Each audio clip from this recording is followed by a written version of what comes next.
Whisperer. He's mostly here only. We'll try to do a mostly good conversation. No guarantees there. But as you can see, we're very, very serious today. So we talked about you being sick off the air. He's a little under the weather, folks. We're not going to go into great detail about that. But besides that, how are you feeling? Oh, just ducky. Ducky? Just ducky. Very, very, Groovy, very. baby. That's a very writerly term. Ducky. Yeah. Okay. Yeah. No, how are you doing? How's your week going? So I'm in a weird spot. Like I said, it's my time over my current place is up. So I'm actually getting ready to. So I've hit a very wonderful point as a freelancer.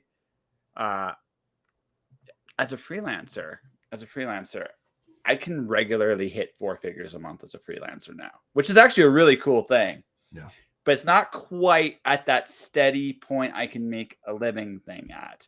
It can pay my bills, which that's, you know what, I'm pretty happy with that. It can pay my groceries, but it can't quite do all that and my rent. So, but it's getting there, and it's increasing, to some degree. Oh, I broke the 4-figure barrier in October. That's great. Yeah, I broke that in October last year.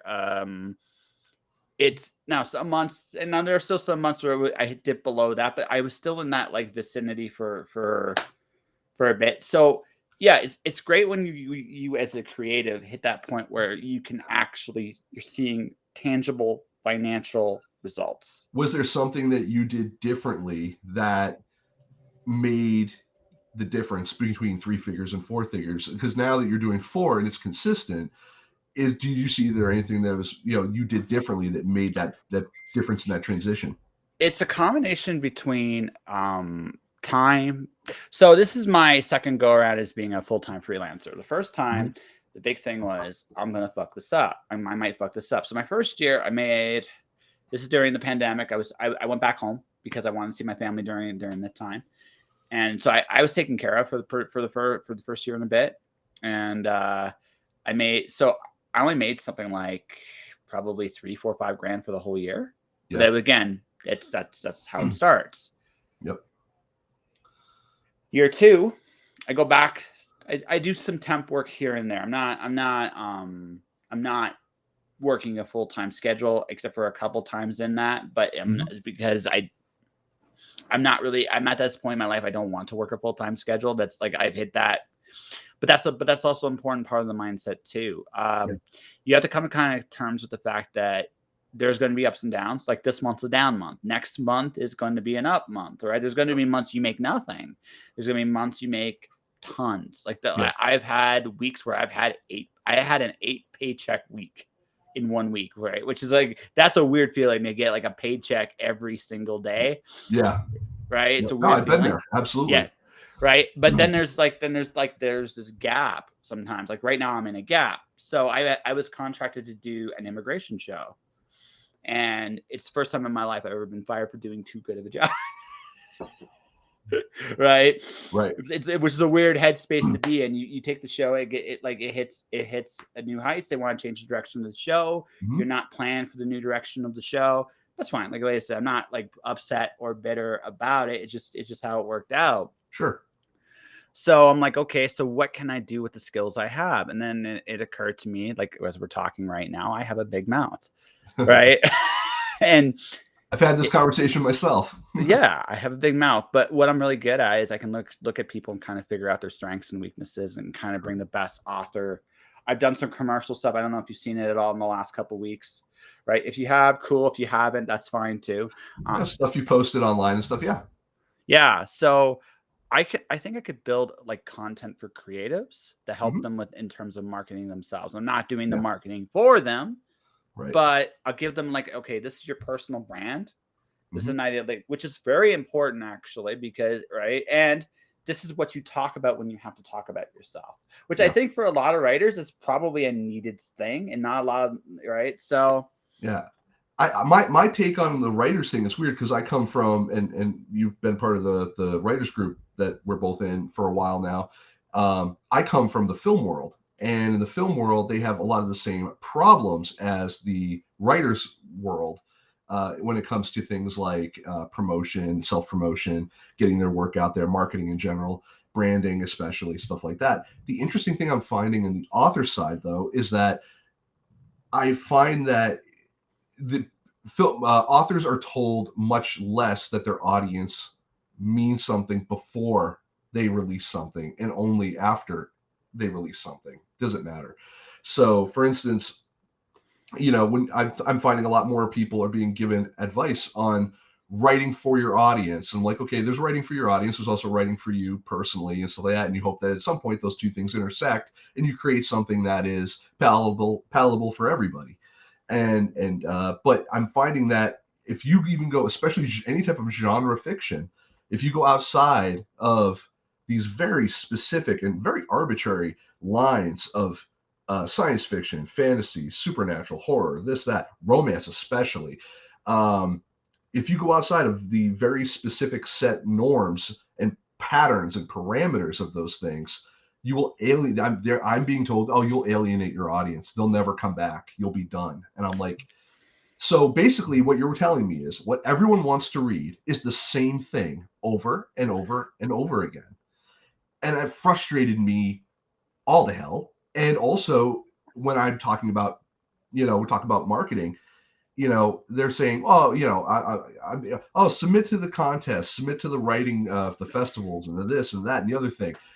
Well, then why am I on Twitter? Why do I have a newsletter? Why do I have this? Why do I have that? If I'm not building an audience to feed them content, and why am I hoarding all of this content for all these other people who are not my audience? That frustrated me all to hell. Writing contests, waiting for the specific blurb to come up, the writer's prompt to come up that covers this thing I might have in my treasure trove of writing, or even worse, working to a deadline for something that I don't even want to write, but it pays 3 cents a word, so fuck it. I don't write for 3 cents a word anymore. And it's frustrating because I'm looking at the growth over the last decade or so of filmmakers and what they've done, and I'm looking at the author side of things, and I'm feeling very stagnant as an author, not creatively in my work, but creatively in my business, because I'm told that I must follow these ways of being. So I would love to hear your take on that. It's bullshit. Yeah, Well, it's bullshit, and here's why. Because, okay, now don't get me wrong, every genre does have a certain degree of expectations. Like every story has a certain degree of expectations. So I think going so far as to say that I think you have to make a conscious decision as a creative. I think this is true in film as well. Mm-hmm. If you're going to tell a story, you got to figure out what expectations you're going to play with, what expectations you're going to fuck with, what expectations are you going to twist. Yep. But that's storytelling in a nutshell. It doesn't really matter what the genre is. Right. That's just what it is. I made a conscious decision to make work that stands out. Now, my choke point right now at this point is money. Yeah. That's all right. That's my choke point. Yep. That is my only choke point. Well, I've always been told that, you hear all the time, money doesn't buy happiness, right? To some degree, I agree. Money doesn't buy happiness. Money buys time. Money buys investment. That's what it actually, like that. That's what I would actually say. So if you have rent covered and your bills are paid, that gives you the ability and the privilege to be able to sit down and be creative. Now, I'm not saying that creativity does not come out of necessity, and that sometimes the pressure of a deadline or the pressure of needing to make that paycheck or knowing that you need to do something won't make you creative to reach that end goal to get that dollar bill, y'all. But I find that as a person who has had to hustle and struggle most of my life as a freelancer or even in regular jobs I've had, I'm in an interesting position now that I'm married where my wife is the breadwinner, which gives me the ability to say, oh, I'm going to go be a woodworker. I'm going to go be a writer. I'm going to go do these things and commit to them with some level of full-timedness. And I've never had that ability before. And I'm not saying it's because we don't need the money. We absolutely need more money. But I mean, it's just I've never had to I'm finally going off of 60 hours a week down to, of hustle and grind down to, oh, I'm going to get up today and I just have to write a couple thousand words, and if I do that consistently enough, I get to an end of a book. So, okay. So I'm going to go on a bit of a spiel. So, Feel and then free, we're please. going to have a talk. So, to fully answer your question, I truly think that like it's two parts. It takes a good book Yeah. and a good presentation, not just of the book, but of yourself. You Mhm. got to figure out who you are as a creative. Like I post a lot. Like when you see it, like when you see what I post a lot of things. I got a lot of things I still got to post tonight. I'm part of a Kickstarter next month. I got to actually start advertising that because that's Yeah. that's part of my deal, right? I wrote a short story in that, and that's something that and I'm also drawing my first illustration for that, which is kind of fucking cool. That's gonna be my first official published illustration, a glorious glitter dragon, Magic the Gathering modeled inside, right? So I say all this like that because also, but I don't work for like I don't fucking do anything for 3 cent swords. So you talk about freelance mentality. We'll start here. Here's a conscious decision I think every creative has to make. I don't work for free. Nope. Right. And that's, I think, you talk about a secret to success. So when the apocalypse happened, I knew a filmmaker by the name of Tim Chismar. He gave me 2 pieces of advice. Mm-hmm. First is believe in abundance. The second is do not work for fucking free. Yeah. That second advice is huge in freelancing. I actually bigger than I think people realize. But we'll get to that later. Going to what you're saying about the writing thing. Be the best person you can, write the best book you can. Mm-hmm. Fuck the rest. Look, the whole point, like the publishing industry is really actually, if you really break it down, it's fucking simple. Write a book. Market said book for 90 days. Somewhere in there, you release it and you scream as loud as you can in as many places as you can. Mm-hmm. Then after 90 days, you make it. You do another book, you do another project, whatever the case may be. You repeat. Yep. It's that simple. This podcast broke 2,000 downloads 2 weeks ago in a week, which is actually pretty cool, right? That's great. Yes, that's great. It's grinding. There's like a tilting point and there's a grinding. Like I mean, my numbers right now suck, but that's because of the Easter weekend. Nobody listened to a podcast during Easter weekend, right? Which is totally understandable. Yeah, totally. But right, so when my numbers come back up, and they will go back up again, right? They're going to average somewhere between 600 and 1,000 downloads a week. That's a good thing. How did I do it? I release content. I advertise, release content. I repeat. Yeah. It's that simple at the end of the day. What you have to figure out as a creative, for example, let's say you're writing a science fiction penguin zombie apocalypse novel. I'm just going to throw just something randomly weird out there, right? Sure. Just because penguin zombie apocalypse sounds interesting and never done and a little weird. Okay. Who might like this? Well, zombie people might like it. They might actually get a little bit of a chuckle. Wait, penguins? Okay, yep. I gotta see this. So you find where you go to the places where you think zombie lovers are. Maybe gamers will like it because why not? It's one of those weird little things you see. It's like Angry Birds on crack. Yeah. Find the people that like Angry Birds. Go advertise to them. Why not? Right? What I honestly think the biggest thing about, and this is something I've been dabbling with ad copy for the last few weeks because I'm launching a business and stuff like that. What I realize is most authors do not understand the language it takes to reach out to readers, right? Ad copy kind of showed me a little bit about the fact that really ad copy is pretty much how this game works. You want to create something that is both divisive and persuasive. You want to filter out the people that don't want your book versus the people that do. Right. You don't fucking care how big your audience is. And that's something I think that's very important. I don't think you have to, I think initially, especially, you don't care about that. Find your audience that will invest like something like 80 to 100%. I'm in, brother. I'm all the way in. I'm going to support you no matter what. And it will build on its own. That's what it takes. That's literally, I think, all it really takes. Every other little rule, every other little genre, every other doing anthologies is sweet.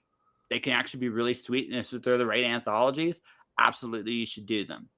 But if you feel like it, like this is how I look at it. If you feel like you got to work at that shit, like if you feel like it's work, don't. Yeah. Just fucking don't do it because you're not going to want to be. You don't want to be there. Fuck it. Who cares? And don't be there. That's not how you're going to succeed. You're going to succeed by doing the things that you feel naturally comfortable doing. Yeah. Right. Right. By and large, don't get me wrong. You might have to change and grow in that process because I mean, that's life. But fuck it. Like, I mean, find the best, tell the best story you can possibly tell. Believe the fact that, too, especially in this day and age, right? There's lots of people that read. There's Yeah. tons of fucking people that I mean, read. a lot of people definitely picked up the Kindle again, or regular traditional books again after the pandemic hit. I mean, there Yeah. was a huge uptick in reading and stuff like that because people were home and they finally made Yeah. time to do that thing. You Yeah. know? Yeah. Yeah. Like it's that simple. Like, I don't really think it's that complicated. I just think it's time, it's process, it's a lot of work. Hmm. It is definitely a lot of work. I But think also promotion, when you're going to promote yourself, it's a slightly different side of the brain working on than the creative side of when you're writing your book or you're putting everything together, especially when you're talking about like whether you're looking to target to an audience or you're looking to do certain things, because I think that having an authentic voice or something like that for yourself and your brand or whomever is not something that comes easily to everybody. no, Especially a lot of there are people who are in this industry, the book industry, author industry, publishing industry, that are oh well, I'm just getting into it, but I'm over 40 now, and now I feel self-conscious being on camera or putting myself out there because who wants to hear what this old bird has to say or something like that.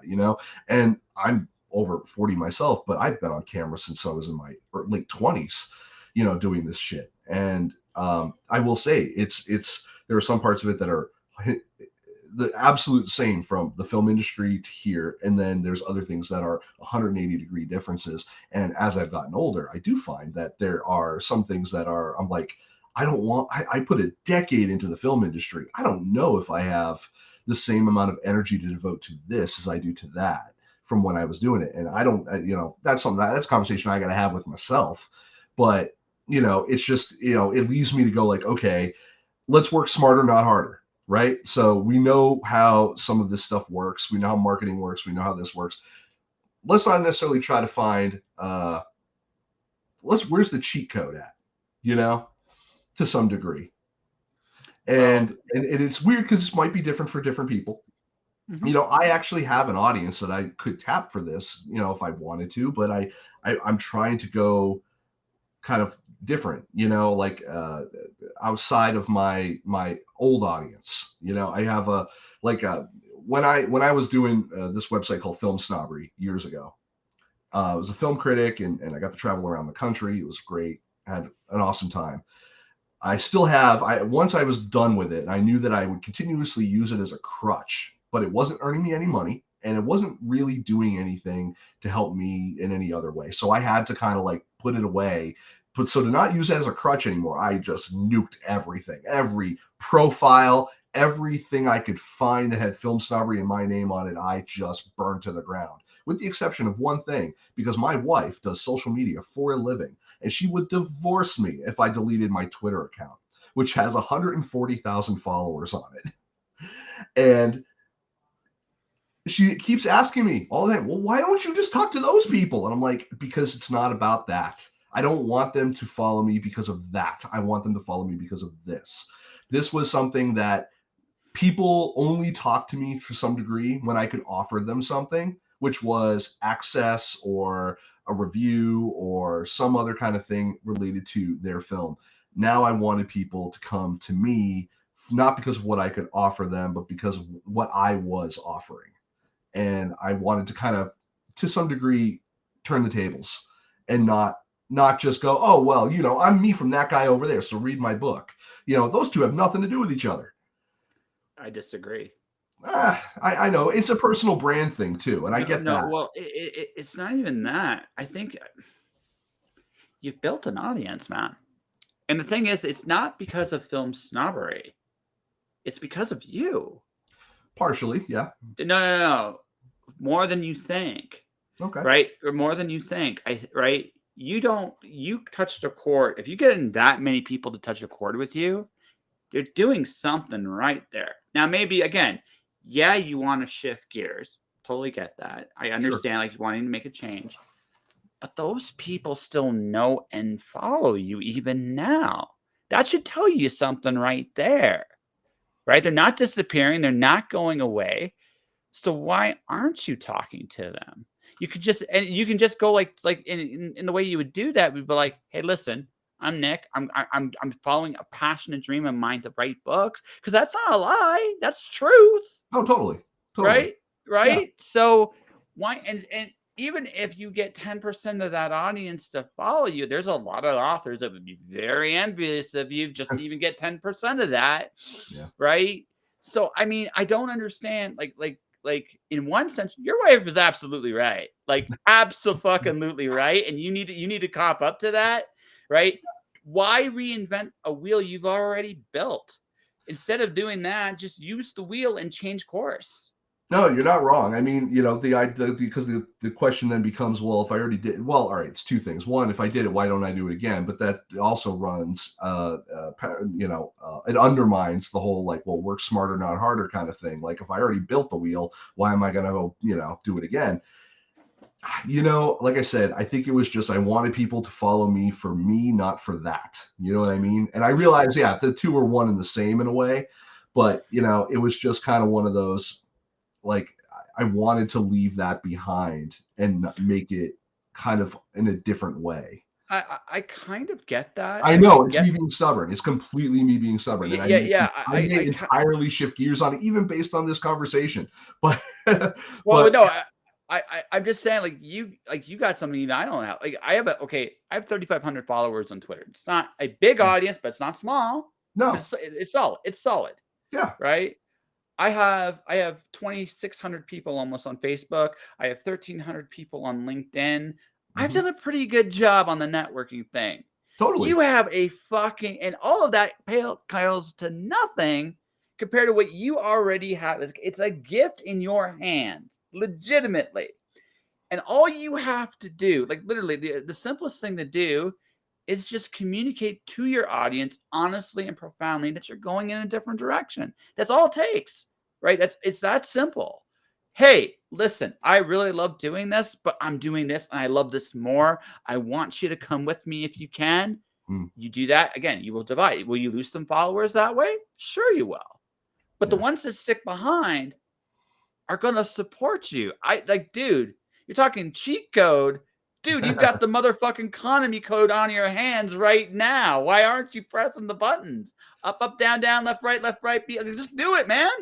It's a lot of stubbornness. I'll definitely cop to it. Yeah, it's just I just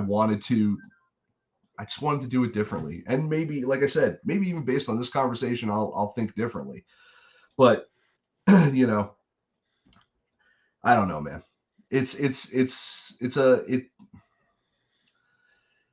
rough, and it's rough because I'm not, you're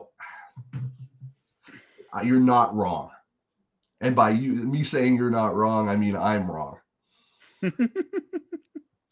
I just Dude, I have another theory though too. Do you want to hear okay, my theory? Do you want to hear my sure, theory? I'm in. You're a little scared. Yeah, yeah, probably. I can see that. Of what Because though? In your opinion, of what? this is going out of your comfort zone.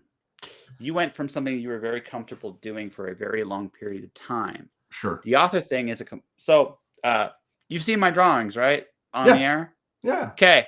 I started drawing almost a year and a half ago, Hmm. right?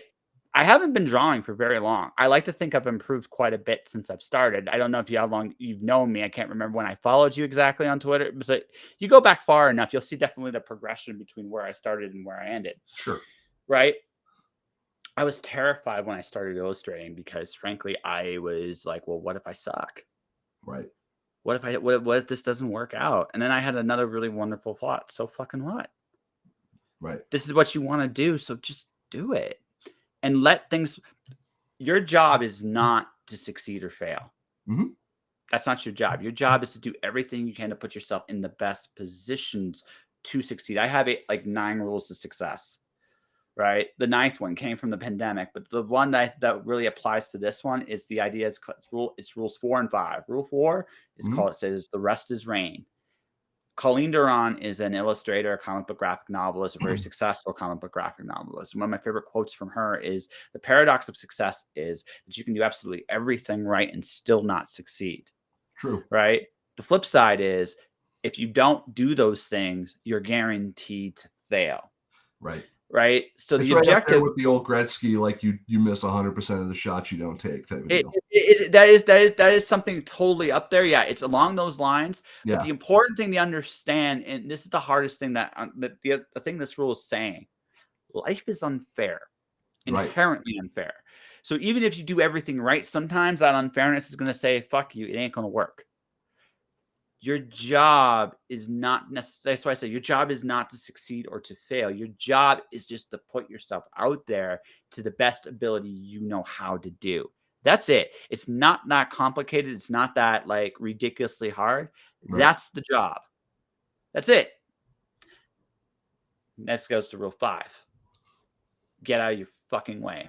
So this podcast was nominated for an Aurora Award in 2018. It won in 2018. I was nominated Congrats. again in 2019 and 2020. Didn't win those 2 years, but that doesn't matter. Here's what Mhm. does. I got in the way. I got the opportunity. I got the opportunity to um, you know, assess myself. Like, how did I get to this point? And I realized that it was things I did. It was how I approached my show. It was, again, it's like people caught on to the kind of show I was doing and people dug it. So if that's the case, then that was the first one. How did I get here? What do I do so well? Big mouth. I have a really, really big, I'm a loquacious asshole. It's just the way it is, right? You're like, I pick up on that and I kind of No, dig no, it. no. I'm only laughing because I'm the same way generally when I'm not like half in the bag from NyQuil. Yeah, So, no, fair. No, it's totally true. So then comes the third question. right, What can I do to get in the way of my success? For most people, it right, is the things we fear. And for you, this like you decided to go and change course and pursue another love. But my question to you is, are you putting yourself in the absolute best position that you can to succeed? You don't actually have to play all these wonderful games. You have a built-in audience. You have a bigger audience than most of us could dream of. I'm shit, 100,000. I want to know how you did that. But the thing about that, right? But the thing is, right? In spite of everything I'm just saying, you've done something absolutely incredible already. And you don't need to play by the rules. You have an audience that, if given the right incentive, might invest in you already. And then the opportunity is just to get bigger from there. Because if they go, holy shit, his book is awesome. There's 100,000 people saying, holy shit, your book is awesome, my friend. That's a right, lot more noise that other people go, holy shit, Nicholas Larue's the fucking shit. But that comes with expectations. If you are the fucking shit. And yeah, that is what I think. So going back and being stubborn, it's like, I'm stubborn. It might also be the fact that I might get there faster than I want to. And I don't know necessarily what to do if I get there. right. Yeah, no, and that's absolutely true. I mean, if you don't have that plan and that plan accelerates faster than where you want to be, then you end up at that end game and go, I got nothing. It's like they always say in the film industry, like, oh, you got to get your script out there. And when you get your script out there, make sure that when the person goes, okay, well, what else you got? You always got something else too, And it doesn't happen as often as all that, but that it does happen, and you want to make sure that you have as much of a diversity of work that you can show people as much as possible. I mean, it's weird because I've been writing in a different capacity since I was like 29 years old. I mean, aside from freelance stuff, I mean, I was a film critic for years. So it's a different type of writing, but it's Oh, been a totally. consistent form of writing articles, not just film criticism, but writing about film marketing, writing about film distribution and all this kind of stuff for about a decade or so. And it's really interesting because when you go from writing like that to writing fiction or anything like any of the other stuff that I've been writing lately. It's a completely different type of expectation that comes out of it. It's weird. Like you look online, almost any blog post or any article that you read, in most, even like very uh, high profile stuff, and you'll still find spelling and grammar mistakes up the ass. And it's almost like acceptable to some degree of just like, Mhm. yeah, just because it's farmed out and then gone, pushed out. And you'll catch it. I'll catch it. Most people, that are especially in our, neck of the woods, career wise, will catch it, but most people don't, and it's just allowed to pass as journalism. And it's frustrating. And now though, when you see your stuff in print for the first time, or you see your stuff the way that an audience sees it, because when you write something and it's an article for the web, it's got a shelf life, right? Mhm. Even if it's archived by archive.org, or it's online, right? Let's be really honest, most things have a shelf life of about 48 hours, and then chances are it will never be seen again. Podcasts and shit like that are a little bit different. The archive stuff on that can kind of go up and down. People who discover stuff, especially if it's serialized in any type of way, can sometimes be rediscovered and stuff like that. Or you can repurpose articles and stuff like that later on down the line. That's different marketing shit. But for the most part, unless something's changed in the last 10 years or so, mostly I find you get 48 hours. Sometimes it's 24, but usually you can get about 48 hours worth of something out of an article before it's buried and no one cares. Versus, like you were talking about, you're hyping up a book for 90 days. And when that hype for that book is out, and then you get release that book, you want to long tail that as much as you possibly can. You better hope that you're putting your best foot forward. And that can be, that can be daunting, I think, for anybody. Mhm. um, the first time I released the printed version of uh, my novella that I have out now, Saving Hitler, it's I realized, this is not my best work, Mhm. and that was frustrating. That was frustrating. And the reason why it's not my best work is because I'm a writer. I'm not that kind of an editor that I needed. And I didn't have the money to hire an editor. I didn't have whatever. What I did have was a deadline. I gave myself a deadline. I said by my 41st birthday, it would have been 40, but pandemic. By my 41st birthday, I'm going to have this book out. And that's what I did. And I met the deadline, and I released it, and I promoted it, and I spent what little money I had in promotion and stuff. And I did get myself a printed version of that book, and I read it, and I fucking hate it. I hate every goddamn word of it. Maybe not every word. There's some good stuff in there, in my opinion. In other people's opinions too. Some people that have read it seem to like it. I have a hard time with it because I know it's not the best work that could be done. I've talked to editors since then. They said, no, there's some good stuff in here, but it's a complete rewrite. And I'm like, great. And that's frustrating. Is it going to stop me from creating more stuff? No. Um, is it slightly embarrassing to have something out that's not your best foot forward? Yes. Do I feel like at some point though it will be irrelevant based on hopefully the next thing I put out that might be better? I hope so. Um, Also, given the fact that it's everything's online now for the most part, right? I publish on Amazon. I can always just re-upload another file. Mhm. Second revision, boom, done. So when I It, have time to revisit that, I can always take that and re-upload a new copy, and I'm done. there's a shelf life on revisiting stuff, though. There's a shelf Okay, life because your voice will change. Like your next, true. like that's the thing. Like if you're gonna make those changes, you're gonna have to do them sooner than later, because your next now. Obviously, if you want to write something else first, I get it. Go write that thing first. Yeah. But your voice changes. There's stuff I wrote years ago. I Hmm. can't. I see all the little flaws in my work, Yeah.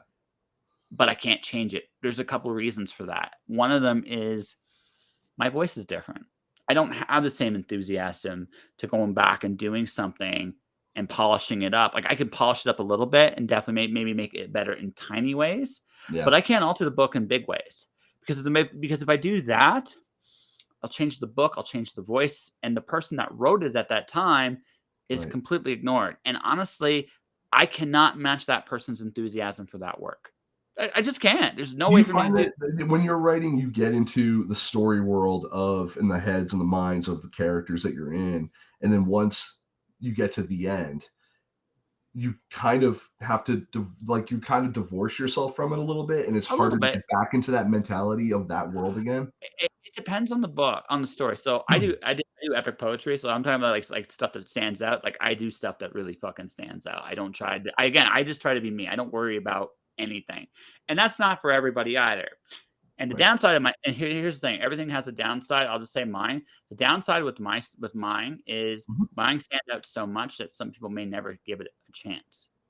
The flip side is if I ever strike gold, I'm going to hit a home fucking run because Mhm. there's nothing else like that out there.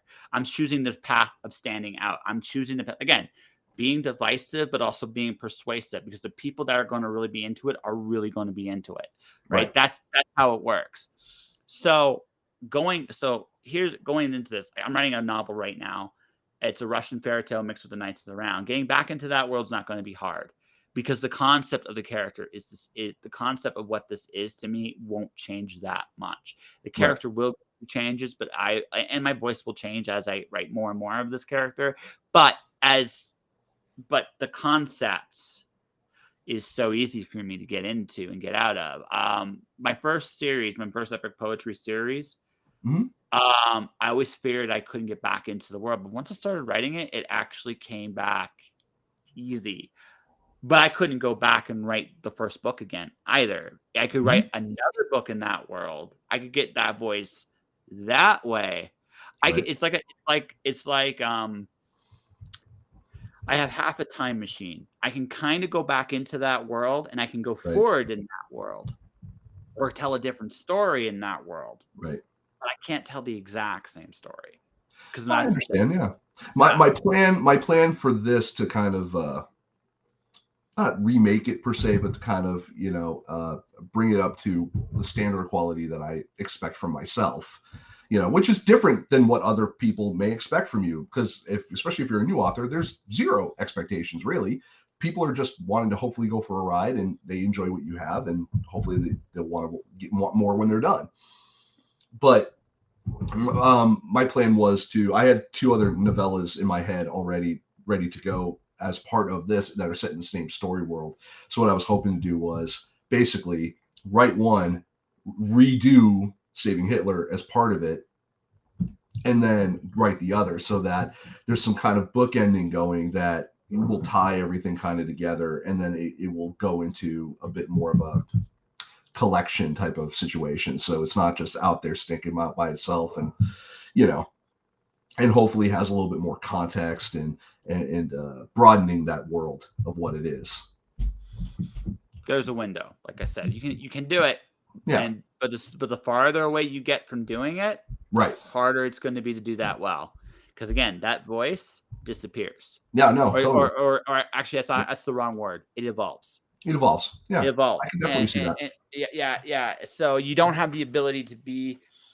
If I'm not writing a book, irregularly for about like, there's one. Okay, so my first novel, Hmm. I feel the same way about it as you do. Right, with yours, I feel like I could do a better job, but I also had to go write other books to do that better job, and Well, yeah, also, it's a muscle, and yeah, you have to work it out. You really do. yeah, I mean, I would say that of the 19 things that I've written since Saving Hitler, 10 of those things are markedly better, versus, some of them are a little bit better. And then the thing I probably wrote directly after it is like slightly better. But all of that has been a progression of if I didn't continuously write and I didn't continuously get feedback, I've opened up myself a little bit more for feedback, not because I was afraid of people reading my stuff, because I literally could not find people to read my shit. And I'm a it's little, and I'll be honest, I'm a little, um, first of all, I have OCD, which sucks. But the other part of this is that part of my OCD is I need that feedback now. I don't need it tomorrow when you have time. And I realize that's unreasonable. I need that feedback as I'm doing it. And I'm really bad with that. Um, where I say, okay, hey, could you give me feedback on the short story? And people say, yeah. And they get back to me in a couple of days, and that's all well and good because they've set the expectation. But if there's something where I feel like, okay, yeah, I need it, and I haven't heard from you, and I haven't heard from you, now my next step is, oh fuck it, I'm submitting it. I don't care. At that point, it's like my want for the feedback is trumped by the fact that I need to get the job done to some degree. You know what I mean? And but like I said, up until recently, I haven't really had anyone for feedback. I had my wife who has a master's degree in communications in English, so she's not a slouch, but she's reading it because, and she's giving me feedback based on the fact that, well, she loves me. She's my wife.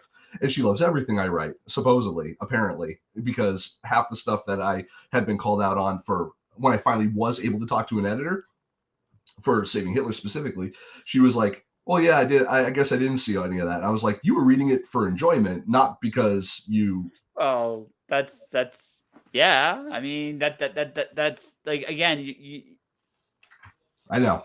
I'm all over the place. no, you're a hoot. You're definitely a hoot. I'll give you that. So, can I give you the flip side, the positive of how you do things? There's a positive. Sure.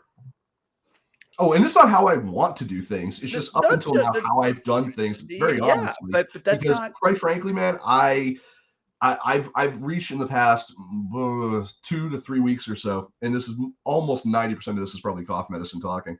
How I am just frustrated. I'm very frustrated. I'm very frustrated with how things are done, but also the way how I'm doing things, which I can only control one of those things, right?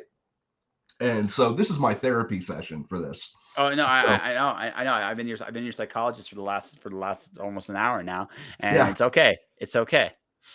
I'll bill you later. I'll bill you later. So that's how it I'm goes. gonna I'm gonna throw the flip side. So this is something I've noticed about this podcast, and this is something I've Sure, noticed about even my newsletter. So I made a conscious decision to write more newsletters, and I don't Mhm. now I don't have a regular schedule. I want to get back. I've fallen a little behind because I'm just trying to get my own life shit in order. Like I said, getting a Sure, part-time job, looking for a place, figuring out where I'm going to be in about a month's time or sooner, depending on how things work out. Right? If I get a job in Calgary tomorrow, I'm going to have to go find a way to get to Calgary tomorrow. Right? And that's just the way it's going to be. right. Right? So I have this little like sort of damn, but I kind of want this sort of Damocles over my head because I want to get to what's next. So fuck it, I'm Mhm. just going to do it. So here's the thing. Writing, if it's like, as you say, it's a muscle. If you put stuff out there and you put stuff out there on a regular basis that people are reading and engaging, Right, it almost doesn't matter that it sucks. It almost doesn't, right? Because you're going to be getting better almost by default, right. right? By default. So the fact that you've done this isn't always a bad thing. I'm sure even when it's probably served you very well with deadlines, right? It has Yeah, served you incredibly well with that. I've never not made a deadline on anything, and Yeah, it's yeah, yeah, and honestly, to be perfectly blunt, in the freelance world, that's what's cared about more than anything else. Like, to be yeah. very, very blunt, right? Finding someone that can make a deadline is huge. The other thing though That's why is, we keep getting rehired. yeah, no, that like honestly, yeah, that's rule Yeah, one and rule two. That's rule one and two of my little rules. I Rule set one is expectations and I meet expectations. That is it. actually, I was gonna say you show up and do your shit. There you go. That's it. That's it. That's it. That's rule one, and that's rule Yep. two, right? So, and I separate them because it's amazing to me how many people break the first rule. It's amazing to me, right? But Yeah. it's true. I mean, I've broken it myself. Like, I broke it not too long ago. Actually, I still feel kind of bad about it, and I owe that guy a favor now because I fucked up. But that's my opinion. That's the way I see it, right? So but that's my own fuck ups, and I have to deal with them. By and large, I show up for my deadlines. I do my job, whatever. In your case, so that's the good, right? The good. Here's the bad, because the OCD means you're probably a fucking perfectionist. I am, but I'm horrible at it. But that's not a bad thing. I had a real, like, again, the illustration's kind of giving me a little zen on this, and that's kind of this. So what if I suck? again, my job's not to be perfect. My job's to be the best I can be in that moment, in that time. When you released your first book, that was the best you could do. And I'm not saying that like in like you were in a situation where it was more important just to get it out there than Mhm. to be perfect. And you know what? In that particular circumstance, Yeah. that was the correct move. Well, part It of was it too was I wanted to not have the excuse of the fear. Giving myself a deadline gets me over the fear. yeah, totally. So, and I guess for anyone who's watching this who has a problem with fear of doing something, give yourself a deadline and maybe that'll get you over it. But that's why I figured, if I give myself excuses to not put this out, then I'll have to acknowledge that it's because I'm afraid to put it out there. But if Yep. I just give myself it's like it's this weird kind of like, well, I can give myself the deadline and I can get it out there, but with the knowledge it's probably not going to be ready for prime time, or whatever. And you know what the sad part is? Like, I know I'm being harder on myself. The people who have actually read the damn story seem to like it, and they all That's good. have like little nitpicks on certain things, and most of them are friends and family, and a few other friends of friends and friends and friends have come back and said like, oh, I really like this and this. Yeah, you probably could have like definitely fixed this or this. And it's like, yeah, I acknowledge that, but it's the things that they liked were the things that I put in there that I liked. Um, so I guess there's something to be said for that. But yeah, the OCD thing is definitely frustrating because it's good and it's bad. Again, it gets me if I set myself to a task. It means I make time and I get it done. The bad thing is that the perfection thing is a pain in the ass. Um, Here in the house too, because we bought a new house. You probably see the background of this is my office. It's a mess, and there's a ton of projects to be done in the house. And people will ask me, people being like my mother or my wife, whoever, like, oh, why don't we do this, and this weekend? And it's like, well, we can't do that because we have to do this first, then we have to do this, and this, and then that. Once those things are done, then we can do that thing. They're like, yeah, but or we could just do that thing. And it's like, well, yes, but then we'll have to do that thing again because we didn't do these 6 other things first. And I really only wanted, since I'm the one doing it, I'd rather only do those things once. I gotcha. Yeah. So I think but there's a percent. I think that idea of perception of, but we could just do it, is as opposed to, well, is doing it right or is it just getting it done? And I guess I know I'm kind of I guess I'm kind of, I don't know, I'm kind of You rambling on want this you point. want it to be perfect. I want it to be right. Yes. No, no, no, no, no, no, no. You want it to be perfect. No, no, no, I no. want it to be perfect. Because right is relative. Let's be That's honest here. true. For most, It's right true. is relative. You want it to be perfect. But the reality of the situation It's is never gonna be. And you know no. what? To be fair, even the person I spoke to, is the editor that I hired to kind of just give Satan Hitler a once over. Even she said, hey, think about like Stephen King books. Even he screwed up at least a third of his endings. Like, Oh yeah, it's all time, like all the fucking time. so Like it's and sometimes the middle of his book, I will never read The Stand unabridged ever again. Brutal, right? But it doesn't take away the fact that when he has a home run, it's a home fucking run, it right? is. Right. So but again, it's also just the fact he takes so many swings at the bat, man. Yeah, It's not that's true. again, it's not this isn't rocket science, honestly. It's just you do your thing, you do the Hmm. best you absolutely can at the level you're at to the very best of your ability. Right. You put it out there, you advertise like fucking crazy, and then you repeat So over and let me over. ask you a question. So how do you feel about platforms like a Kindle Vella or a what's the other one there? Wattpad or whatever, like that, where I people are think they're just awesome. I think they're okay, awesome. just checking. I I mean, I just got another commission check from Kindle Vella Yeah. for some stuff that I have up there, and I'm, a lot of people are saying, oh, Wattpad. I'm like, well, yeah, but these guys are paying me, so I'm happy with them right now. There's it's about what serves you. Yeah, That's how I say it. Like there's no magic answer in the publishing industry. Like there are traditional publishing. If that's your right, goal, like big four, big five, big three, big whatever the fuck it is today, right? If that's right, your goal, yep, cool. If your goal is small press, Also cool. I think small press is probably the best traditional public stuff right now, to be perfectly honest with you. I agree. Then there's indie. Yep. Okay. Then there's Kickstarter. Then there's Wattpad. Then there's Yeah. Unbound. I guess Then is there's it more important to get the work out there or is it more important to save the work for the right thing? I think it depends on what your goals are. Fair enough. Honestly. Like, Fair enough. okay, so you want to talk the true business of an author. It's never the book you release that makes you your money, it's your backlist. Right. That's how it works. The Right. more backlists you have, the more potential books people will buy, the more likely people will buy stuff, the more likely your page, again, you diversify your income. That's how it works. But that is the publishing industry. I don't care what area you choose. That's it in a nutshell. Right? So on one hand, being really prolific, 3-4 books a year, if you can do it, really lucrative. I know somebody that releases a book every 6 weeks. That's crazy. And the cool thing, I mean, crazy. I mean, in a good way. Like, I can't imagine. No, she's a machine. She's a fucking machine. She's amazing. That's But here's awesome. the thing. Yeah, but here's the thing. Okay, she's got hundreds of books now. If one person, if one person buys a book, she's gonna have something for somebody in that 100. It doesn't matter. So you find that something for somebody. Yeah.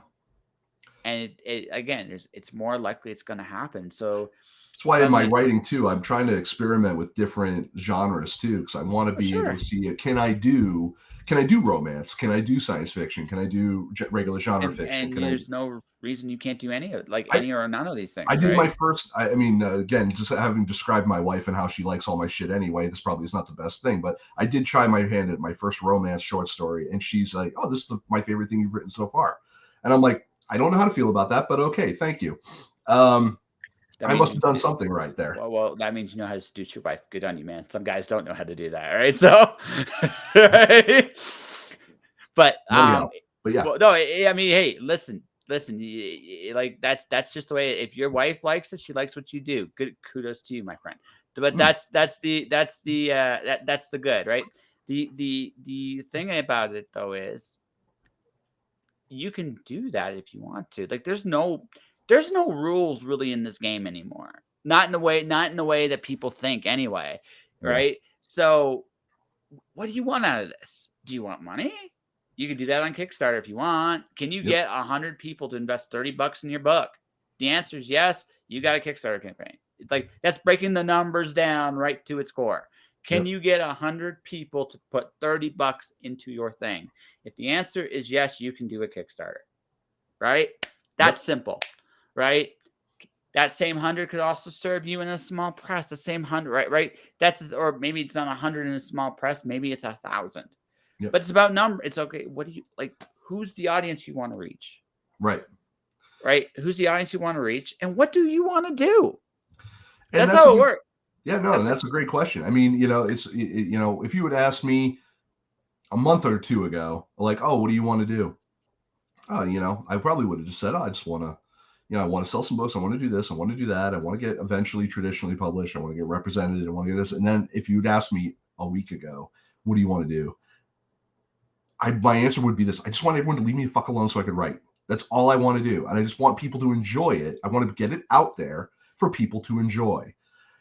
Because I'm finding that the same BS that I saw a lot of filmmakers going through in trying to find representation or trying to get their films noticed, a lot of the same gatekeeping exists in the publishing world, but there shouldn't be anymore, because the only real gatekeeper these days is you.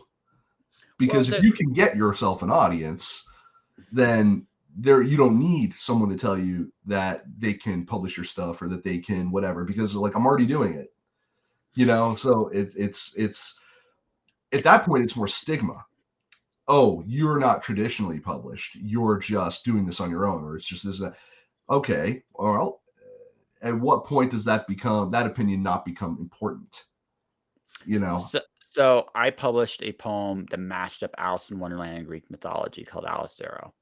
Published it myself. I remember you Got talked about this, and I like that. I love the idea. I actually still want to read that. I haven't done it yeah, yet. yeah, yeah. So it got nominated for an Elgin Award, and I'm an indie, right? Right. So I don't give a shit. Like this, like I've come to this. I've come to this like the epiphany. The epiphany. You want to label me an indie? I'm actually a hybrid because I've been traditionally published as well, right? Mhm. So I'm a hybrid, but I don't care about awards. I don't care about the big house. I don't care about the little house.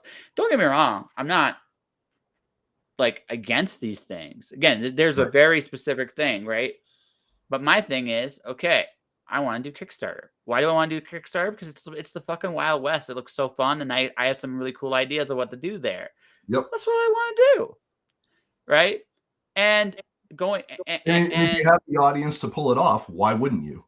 well, but even like again, that's the ultimate education for myself, right? Too, it's like, can I build that audience too? Can I get that 100 people to buy my book?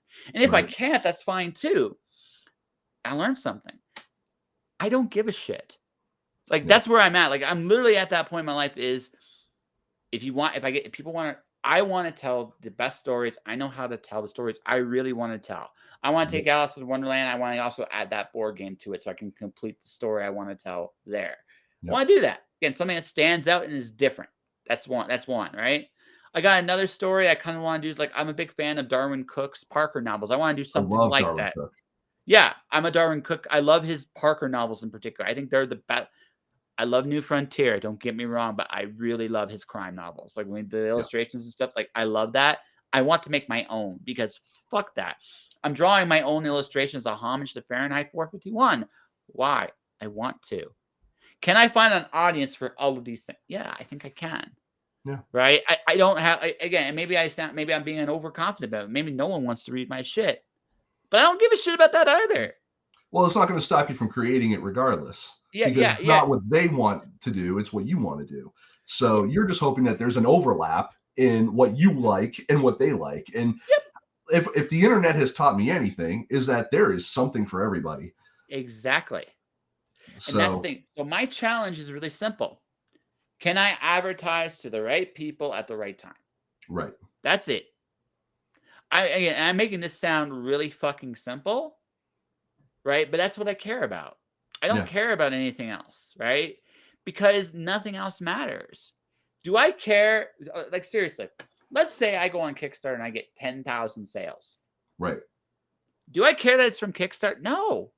No, because it's like the money's green regardless of where it comes from. Exactly. I don't care. Well, green in this country anyway. But Well, yeah. I get you. I get you. No, totally. yeah, And I prefer your green right now to our green because as bad as your dollar is, ours is even worse. So that's another. It's neither here nor there.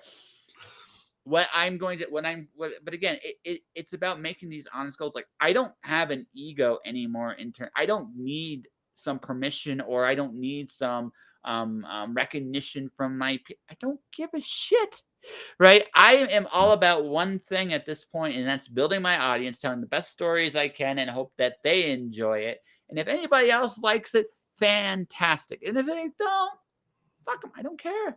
well, I Right? mean, And I've even put out on my the flash fiction stuff that I have up on Kindle Vella. I literally say, "Oh, you don't like what I have? Well, keep coming back. I'll probably get something eventually." that's You not know. bad. It's not a bad tagline, right? Yeah, But it's also, it's actually, I think it's a better tag. There's a better tagline actually on there. I think I just paraphrased a bit and probably didn't even paraphrase. I probably expanded it. But yeah, the idea is like, oh, if you don't like this, well, just wait. Eventually, I will.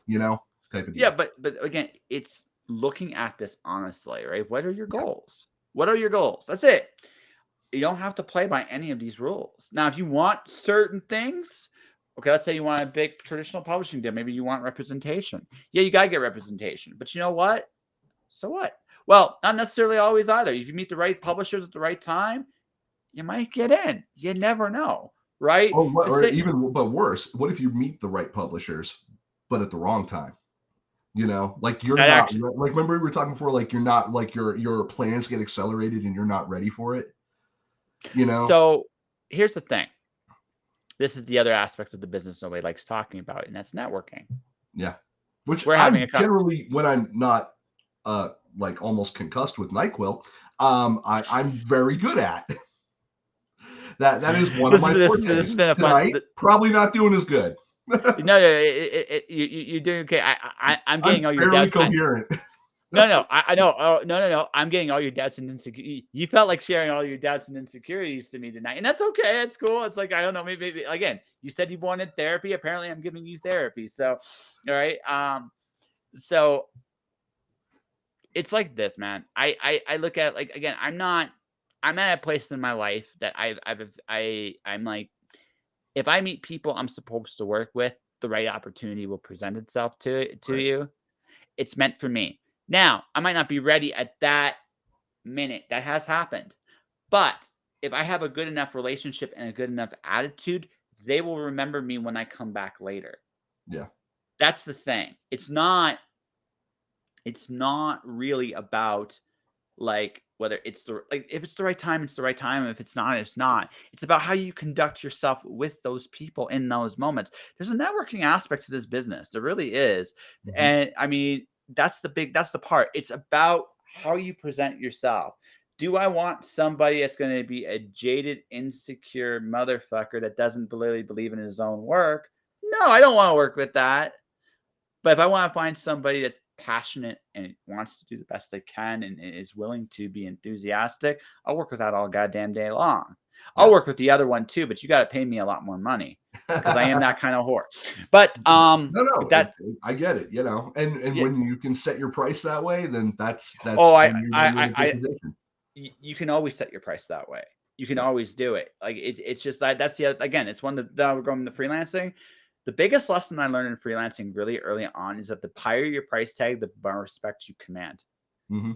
That's just the way it is, right? If you charge too cheap, they do not appreciate the work you're putting into them. If you Yep. charge too much, then you might filter some people that you want to work with. Look, my advertising business, I'm trying to create micro ads for authors for their works. Sure. So, right? So doing a basic video, I charge $150.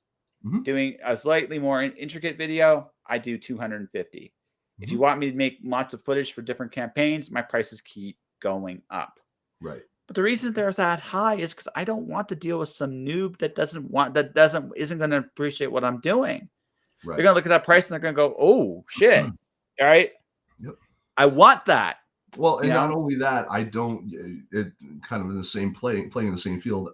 You don't want to necessarily. It's great when you have volume, but you don't necessarily want to be working on volume where that volume is calling you every 5 freaking minutes because they're insecure about what they're hiring you to do, because or whatever. It's like I do find that when I charge more, generally I am trusted more to do the job they're paying me to do, because we're no one here is pretending that they know how to do my job, because if they know how to do my job, they would be doing it themselves, and they don't. Or if they respect you because they do know the job and they just don't want to do it, and that's why they're That here, too, yeah, right? It goes one way or the other, right? right. So I've learned this, right? For example, I'll tell you there are two things I charge an arm and a leg for. I had a public relations company not too long ago, a marketing company for a comic book. I'm not going to name names. If anyone listens to this, I use a comic book, they'll know who it is. They came to me and they wanted me to put their logo on my shows, what I did with their creatives. That's a sponsorship thing. I have a big enough Yep. audience to command a sponsorship rate for that. Yep. Right. And they were like, well, we'll cross promote you. I don't need you for that. You're coming to me. You came to me. I didn't. Exposure, Yeah.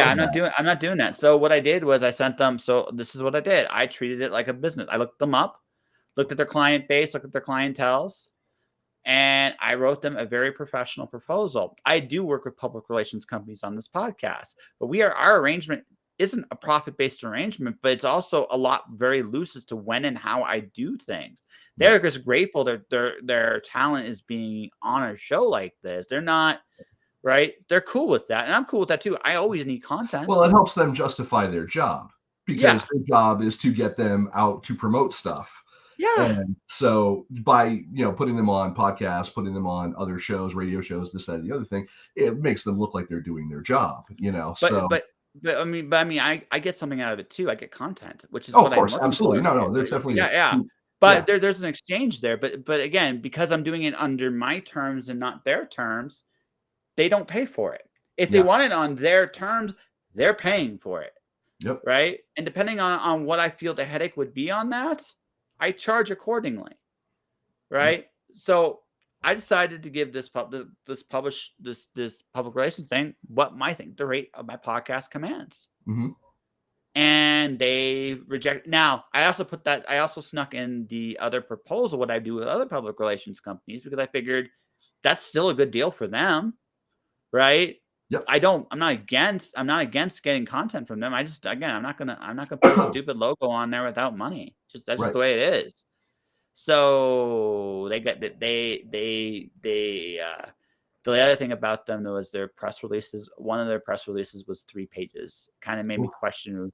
Yeah, yeah, Oof. yeah. I mean, were they only promoting one thing, or was this a like we're going to Sundance and we have like 10 films there? Here's the details on all the No, films. I wish. Oh wow. I wish. No, they were promoting a particular company. Well, they're promoting a project. It was like the press release was trying to do too much, Right. right? They had this one press release with this one group of people that I think were really cool. It was one page. I knew who the creative thing was. I knew what the creative team was. Cool. Like I really dug that, right? Right. Now, flip side, this one, so I got their project. Okay, cool. About the creative, I get their company's history. I don't need their company's history. Why am I No. reading this? I get to the bottom of this. I'm like, I was, and it also made me question how good are these guys really, right? And I even told them like, well, I'll do your press releases to fix them for you for a price, because again, I see a business opportunity right there, Yeah, right? absolutely. So they were really offended about that little thing. They were like, it was funny. They actually said that one of the people that made it has a master's degree. It's like, well, maybe, but it still sucks balls. So I don't really give a shit, right? So I can speak as a media guy. I don't want to read a 3-page press release. I want to now again, Sundance Film. There's 10 films on there. Okay, I'll be a lot more forgiving on that, but it's still going to only be 3 pages. They're not Yeah. going to try to bombard me with too much information. They're going Right. to be like, right, here's our group. Cool. It's going to be a film company. Here's our group of films. This is who we'd like you to interview. It's literally 1, 2, 3. Yep. That's exactly what it is. Right? That's it. In that order. If it's 10 films, they're going to sum it up really quick, so I know what I'm getting into, because they Yep. realize I don't want to. We have to make this 3 pages. We have too many projects to make this short, but we're going to try to shorten this as much as fucking possible, because right, Crazy. we get that, because no one wants to read a 3-page press release. But that particular case, I at least would get it. It's like, or a metal company, hey, all these bands are going on tour right now. So they'll give me a quick little bio about all these bands. It might take a couple pages, but I get it. Fuck, at least, right? Yep. But Nope. I'm right on board with you. yeah, so that's the thing, right? So so going back to like the base topic there is, so I'm looking at this. I'm like, I wasn't born yesterday. If you're gonna come ask me to do this, you're gonna pay me. Yeah. But they said no to all the proposals, all of them, which I thought, and again, this is just on the outside looking in, this is not a public relations company I'd want to work with, because if it's really just about getting their clients out there was an offer for that again, I do with other public relations companies, and they're good with it. No, and I've dealt with so many public PR companies over the years, and there's definitely some that are better than others.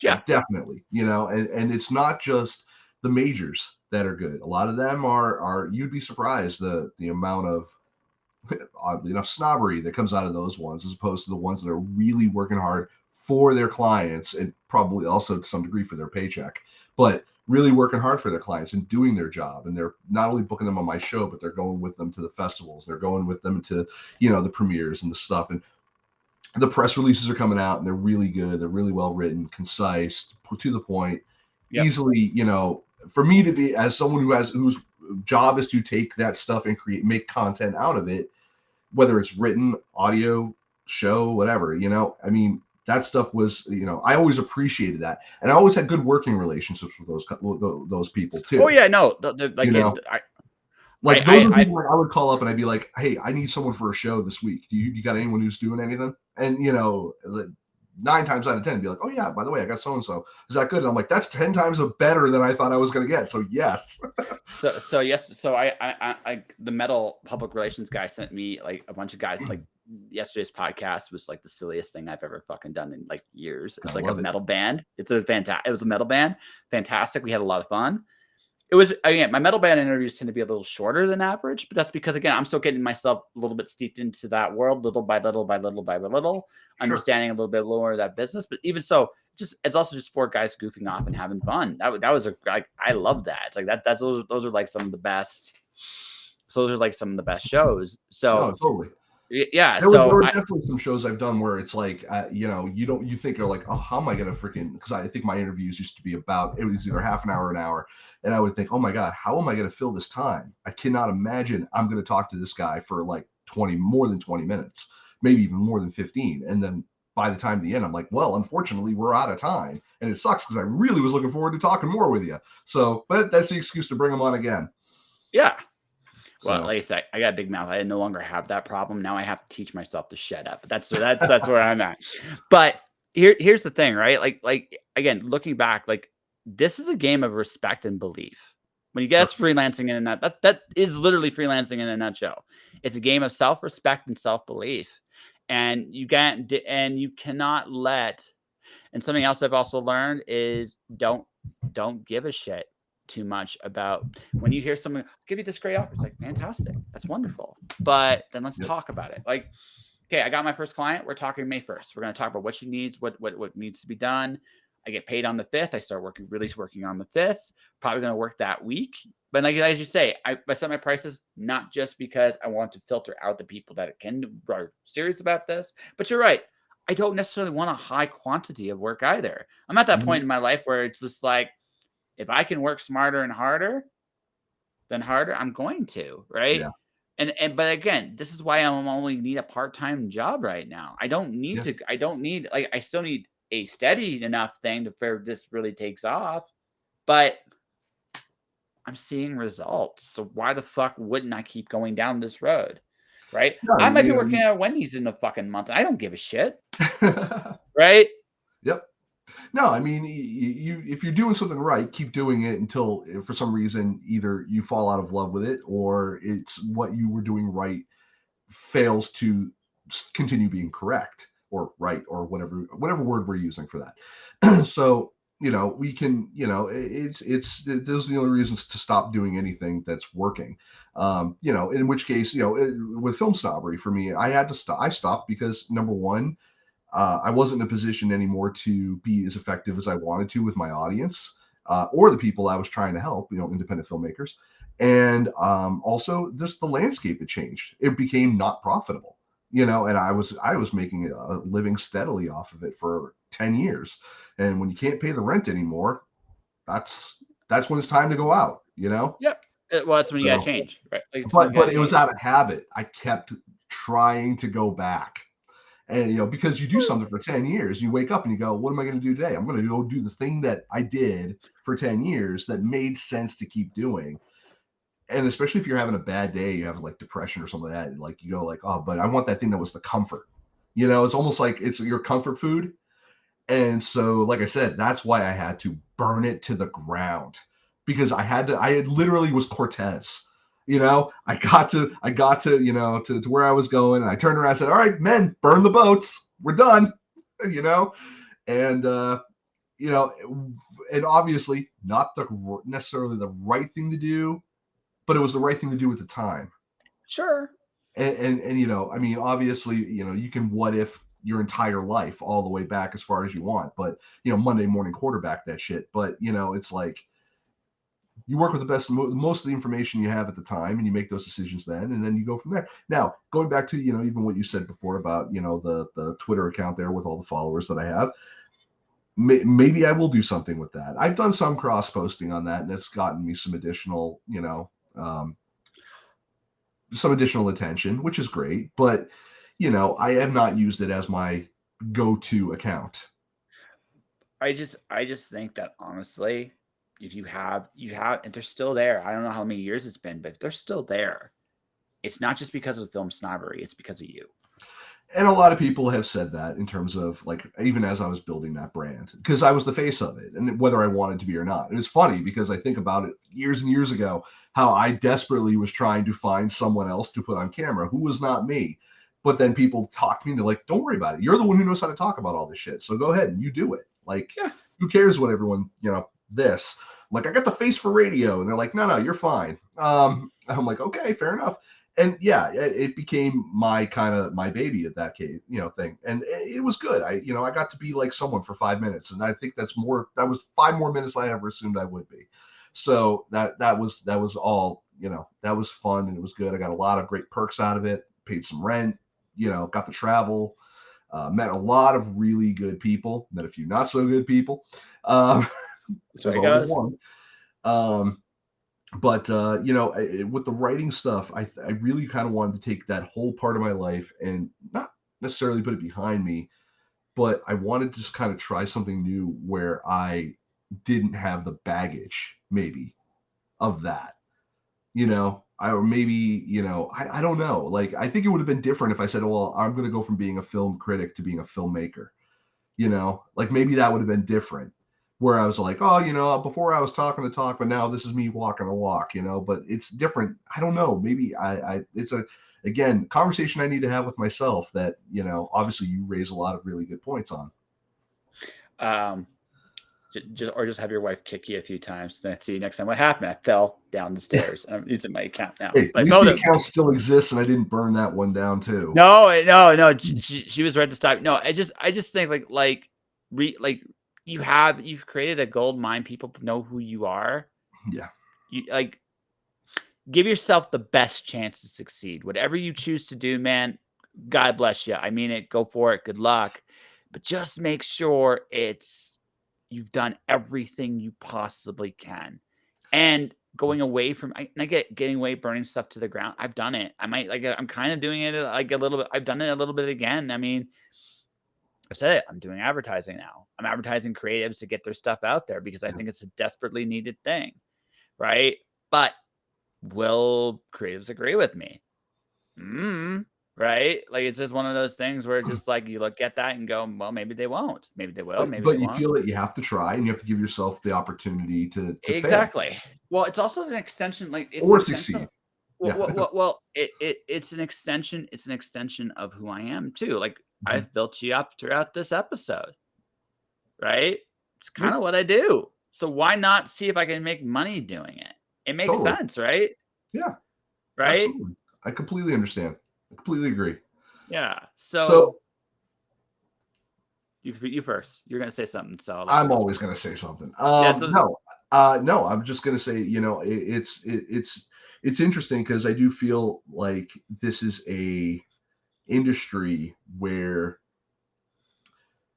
playing the game traditionally seemed to be the way to go, but the longer I'm in it, the more I realize that it doesn't matter. And part of that is talking to folks like yourself, and you're not the only person that I've spoke to recently that has kind of a similar attitude of it really matters more about what you want to get out of it and what your goals are, than pleasing a potential rep or a publisher or something like that. If you do stuff if you are doing the right things or doing things that are authentic, there's a better chance that some of those things will come along at some point anyway. Because if your audience responds to those things and there is an audience for your stuff, somebody is going to want to capitalize on that. yes, but I'm also gonna flip it the other way. Just as the. Do you know what I think hell is? Like, truly hell. Hell is being that thing where you have to lie or put a mask on to have permission to do a thing that you Mhm. think you love. Well, then now one of two things ends up happening. You end up resenting the thing you're doing Right. because you can no longer deceive yourself that this is what you want to do. or even worse, you become the thing you despise. I do not know what is a worse fate of those two, right? So I look at it like this. I've gone after agents myself, and I looking back, I respect both of the agents I've gone after as individuals, Mm-hmm. but to be perfectly honest with you, there's a reason I'm not represented by either of them, right?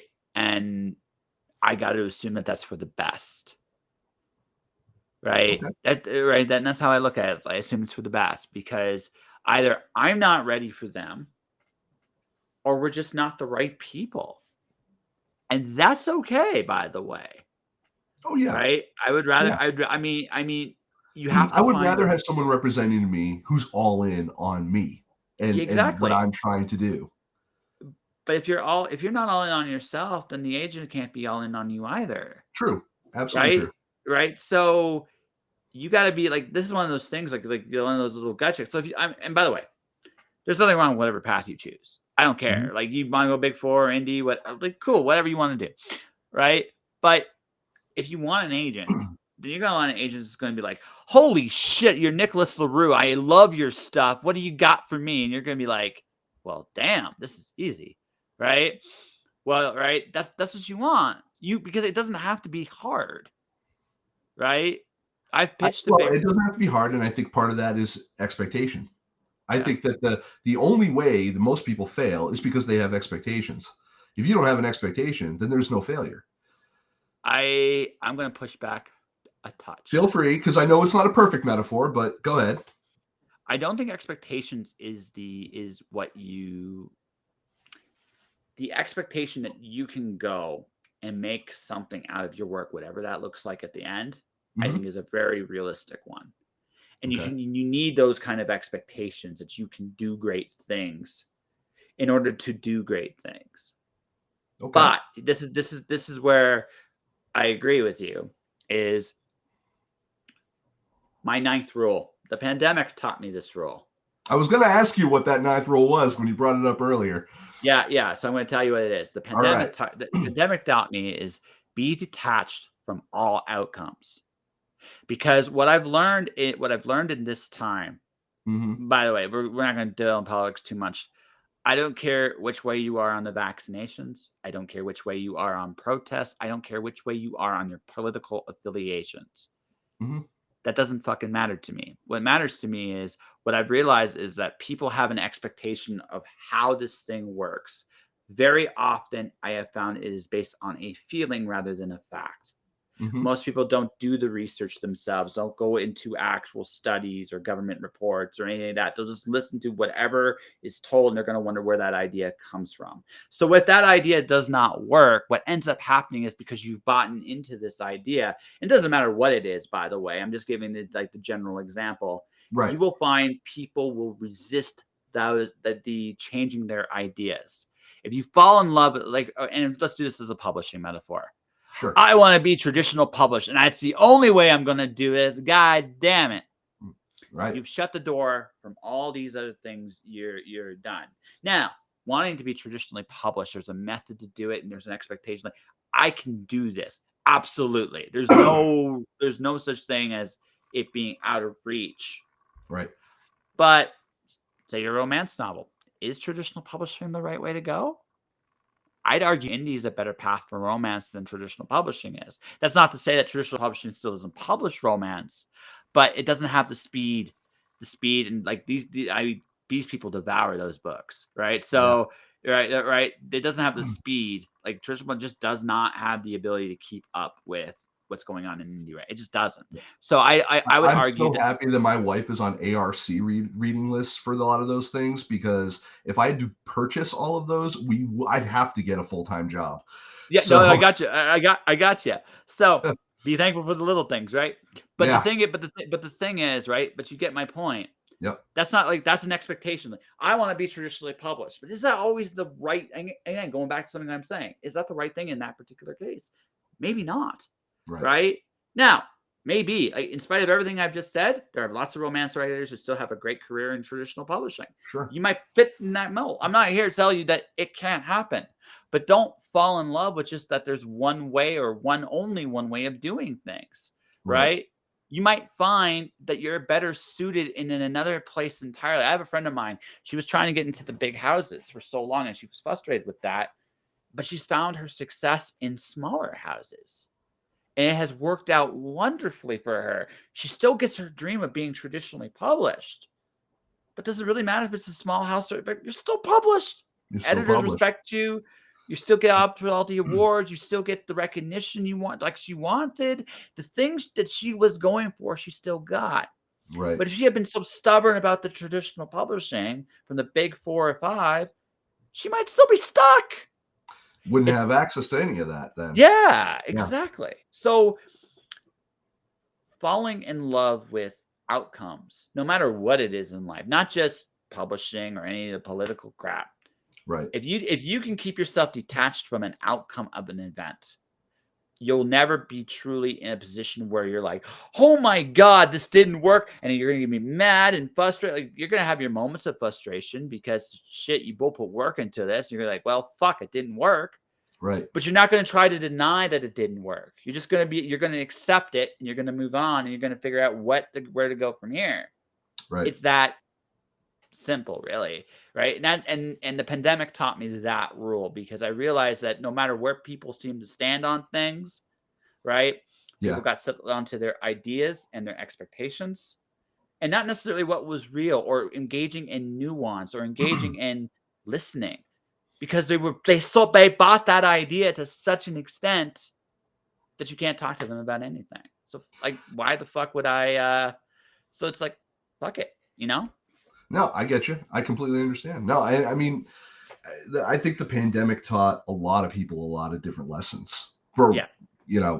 across the board, business wise. I think, especially creative wise. Again, I think it goes back to like the very beginning what we were talking about, whereas, we said money doesn't buy happiness, it buys time.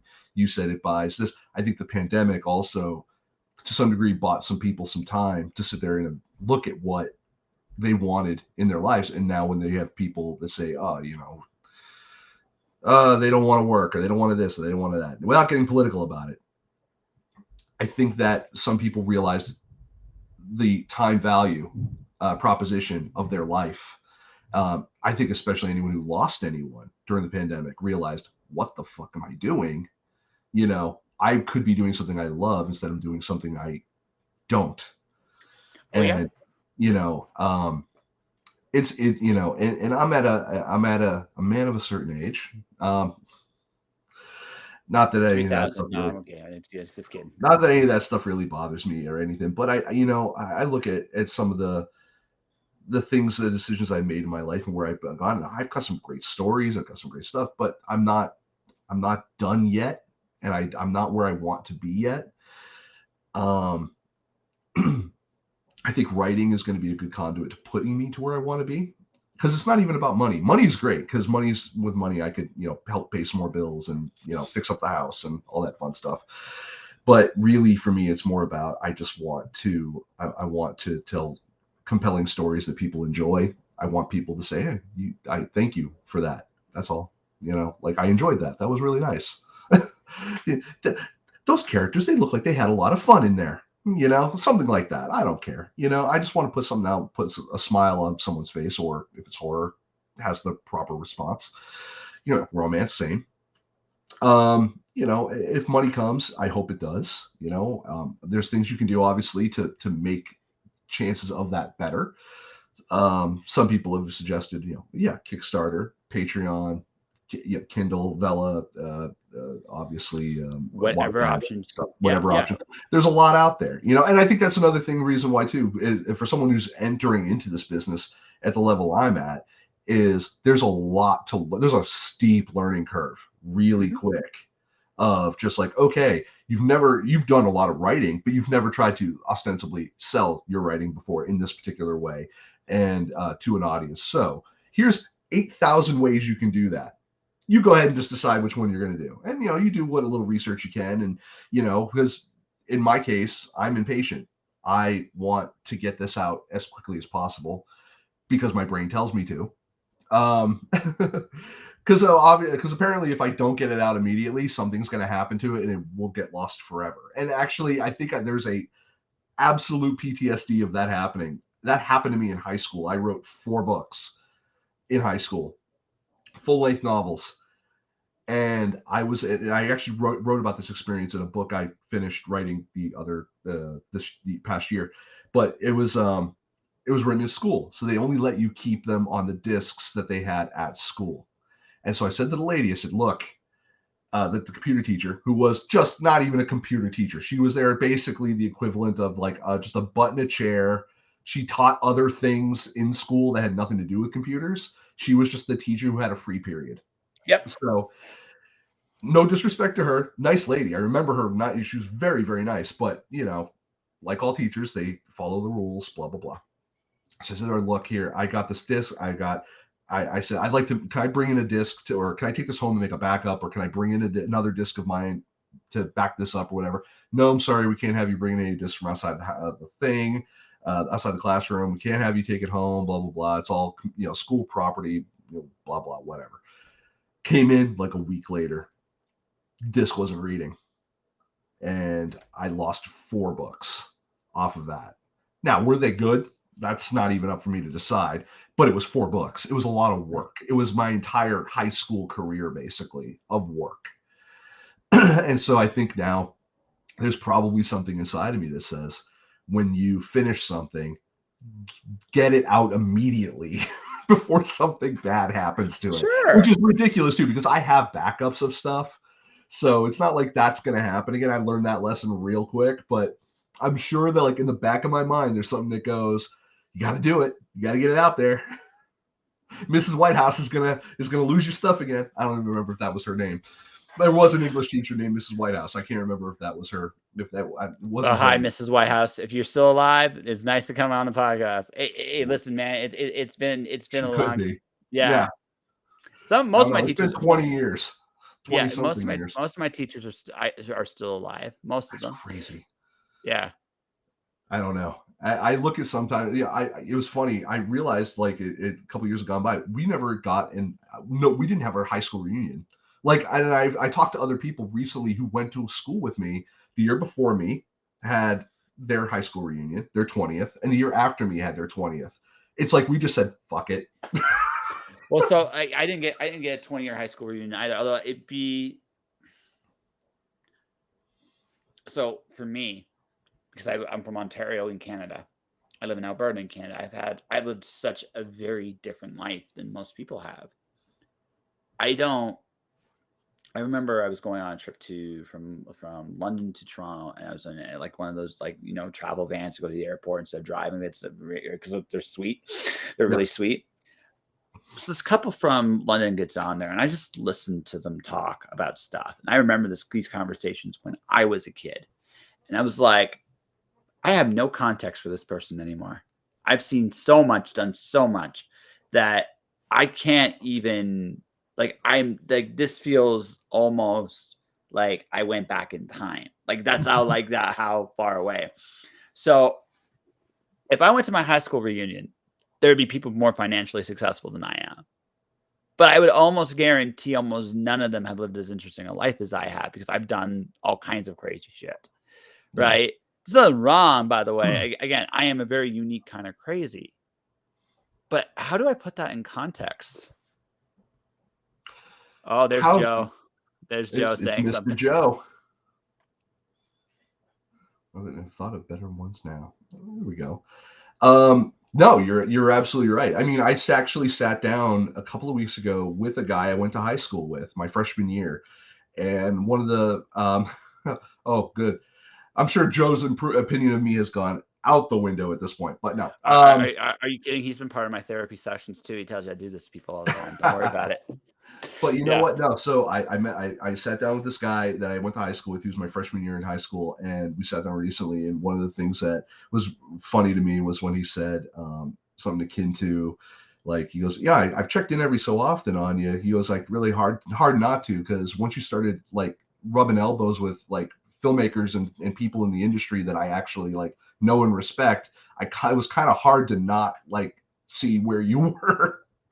And I was like, yeah, that I appreciate that. It was nice to hear. That obviously I had done meant that I had done something in my career that someone had seen or appreciated.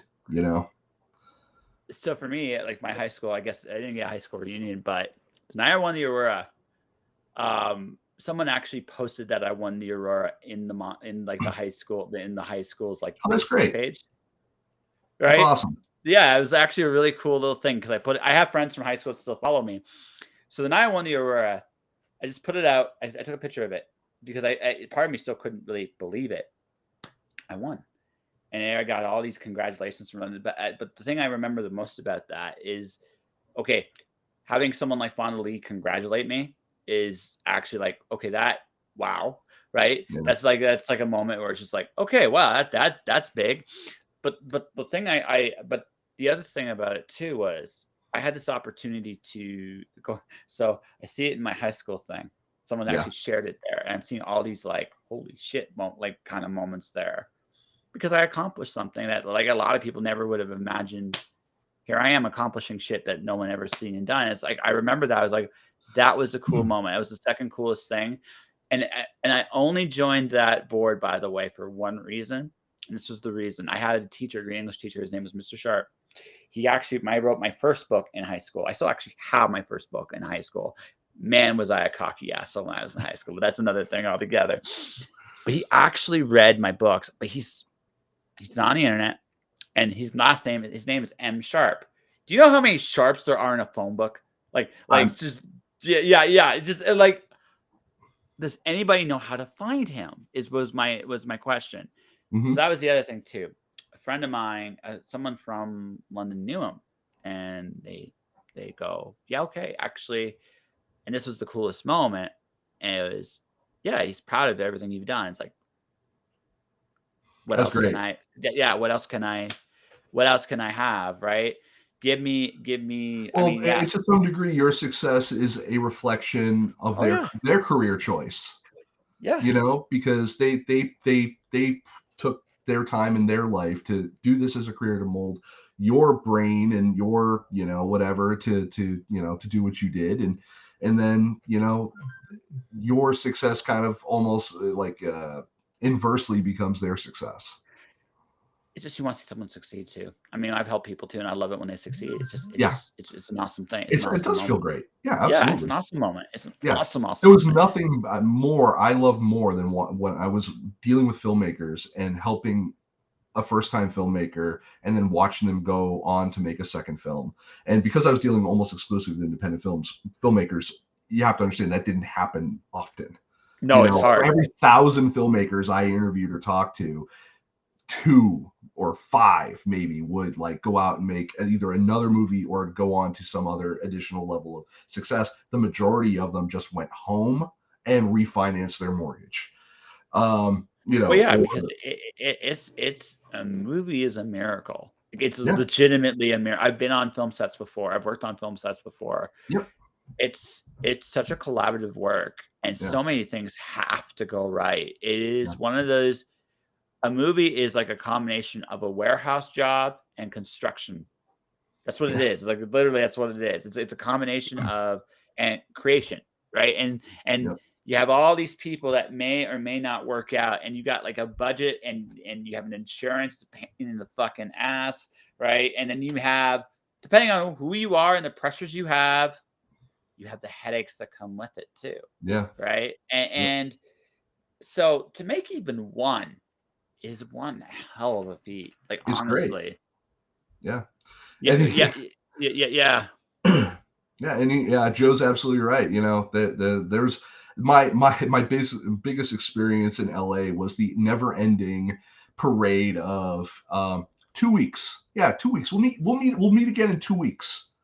And I realized soon after moving there why it was always 2 weeks. It was because there was no guarantee any singular person in LA was going to be there in 2 weeks, because it was Yep. such a transient town of people in and out of there because they either couldn't hack it or they couldn't, or the town. LA is a town that actively does not want you to be there. Oh, I know. I've been there. From the weather to the people Been... to the economy to whatever. No, no one like LA as its own entity does not want you there. And it's the only city I don't like in California. It's the only one. It's funny. I got along well in LA. I went from LA to Nashville, and we're just outside of Nashville. I fucking hated Nashville. Nashville can suck my dick, and I mean that wholeheartedly. Like I have lived all over the world. I've lived in Australia. I've lived all over this country. I've traveled to London and Paris and Rome and Canada and all these different places. There has been no other place in this world I have ever felt unsafe at or just despised as much as I hate. I hate Nashville, Tennessee, the way that Sam Morrill hates Naples, Florida. And it's just no. But LA was one of these places where like it kicked my ass for about a year and a half to 2 years. I admit I was a little lucky. I went out there, I had film snobbery on my back, I was still doing stuff with that. But I was able to also get supplemental work fairly quickly because I knew so many people from having been in the industry for so long. I told you, networking is the big part of the creative game. It's the way to go. Yeah, it's totally the way to do it. So but once I find that once you find your neighborhood, your friends, and your job, LA becomes cake. And you just have to learn how the game is played. And I guess I kind of going on wrapping up almost everything we said tonight is, I guess when it comes to movies, I figured out how the game was played pretty quickly, and I was able to adapt to that. I'm a little older now, and I'm getting into the book side. And I feel that my ability to adapt is not as agile as it used to be. And I'm making decisions maybe a little more impetuously than I should be, rather than using the experience that I have to say, okay, how's the game played? And do I have the cheat codes? Because apparently to you, I do. And you're not wrong. You're not wrong. Yeah. So maybe it's time to step back and go, all right, it's never too late to reinvent what you're trying to do. Reinvent yourself, reinvent what, these different things. It's not like I'm starting from a zero net, I could, there's always something I could do to kind of go forward. And the best part is I've got a lot of work that I have yet to publish that I've written that I, can start putting out there to people. So, the key though is, I guess for me, is figuring out what that next step is going to be, and if figuring out how that game is played, and then deciding also, do I want to play the game? Like, is this the game that I want to play? And I don't mean like as a writer. I think I'm pretty well set on writing. I'm fine on that. I've been writing my whole life. I enjoy it. It's something I want to do for the foreseeable future. It's just, I guess I need to figure out what do I want to get out of it. And I think that's maybe a better question that'll lead me to the next thing. Because part of this conversation, and again, I think it's some of the NyQuil talking, some of it's the coffee I'm using to balance it out with, is I don't think I've asked myself enough questions yet of what are my expectations of both what I want to get out of this, but also what are my expectations of my audience, what are my expectations of myself. And I think I'm trying to play in too many different sandboxes. I think I'm trying to be somewhat indie because I think at heart I kind of am, because that's the world I kind of played in for so long. But yet part of me, and I think it's not even so much I don't think it's so much ego. I think it's more traditionalism of like, oh, well, I should be trying to put my best foot forward for the representatives and for the traditional publishers and for this and that. When if I kind of got out of my own way a little bit and said, don't worry about that right now. That's not important. The important thing is the work. And because if I put the work out there and I find the audience for the work, well, then the rest of it will take care of itself. But I think that's a conversation I haven't really had with myself recently, because I've been either too busy creating or I've been too busy trying to figure out what that, where do I need to be? Where do I need to be? There's so many places. Where do I need to be? And just moving into a new house and all this other shit that's going on is not helping. There's always distractions. Sure. But you just gave me an hour and 44 minutes of really non-distracted time. So I had a lot of reflection on top of this conversation. So I appreciate it. Yeah, that's where I guess I'm at. Okay. Can I give you one? Actually, you gave me unofficially my 10th rule. And I think this might be the last piece of advice I give you. Would you like to hear rule 10? Sure. Hit me When up. in doubt, have fun. Yeah, I agree with that 100%. Yeah. So, 100%. How would I apply this to you? Something tells me you had a lot of heartbreak in film too. Yeah, somewhere. Yeah. Yeah. And to some degree, some of it is still hurting. Yeah, no. I picked up on that because I'm not very subtle. no, it's not because you're not very subtle, but it's also just because it's your approach. Your approach kind of like you're trying not to get your heart broken in this because I maybe even more. I don't know if it's more exactly, but you've been writing your whole life. Hold on. Yeah, that's fair. Yep. That's fair. But I would go. I would go before I get to. Yeah, I mean, Joe knows you better than me, so I can't actually. Joe might be better suited to give you advice than I am, but the impression I've gotten from you is you don't want your heart broken in this because this has been, if not your not your biggest love, it's one of your longest loves, and you don't want to let that go. Ooh, so what's that's a good one. Yeah, I think that's a good one. You touch me deep. Yes. Who hurt you? Yeah, but that's what I think it is, and I think that's why you're trying to pick so many. Because when you pick so many boxes, you're right. You distract yourself. What's right? What's wrong? Now you don't have to think about getting hurt. You don't have to take a risk because now you're just keeping yourself in a spot where you can be unsure. And honestly, I mean, every time you break into something new, there's always a little bit of that. What the fuck am I doing? Kind of like, and there's always that. That's always going to be part of it. But I think, yeah, you have a fuck ton of options. You have an audience. We're not going to harp on that anymore. The question is, like for you, I think for you to get the most out of this, at least right now, what seems fun to you to do? And just do it. And don't worry about it for the time being. Right? And if they don't like it, and here's the beautiful thing, if you don't fucking like it, you can quit when it sucks. Quit when it sucks. Quit when it sucks. Don't quit when it's hard. Quit when it sucks. When it sucks. No, that I agree with. Yeah. I'm not afraid of hard work. That part doesn't bother me at all. No, I don't. I didn't feel you were that guy, but but some people don't get the difference, right? Yeah. There is a difference. Working hard, sometimes the thing you want is hard to get, but that's just the way it is. You gotta get through it, and especially if you go far enough, you gotta get something out of it. Quit while it sucks. Yep. Sometimes shit just sucks. It just does. It absolutely does. No, and I think ultimately that's what film snobbery became. It just was just this thing that I did where I didn't get any enjoyment out of it anymore. Yeah, and so once you it was hit that time point, for it to go. Once you hit that point, just fucking bail. So I had a friend of mine. She was talking, and she initially called me. How do I continue? How do I continue?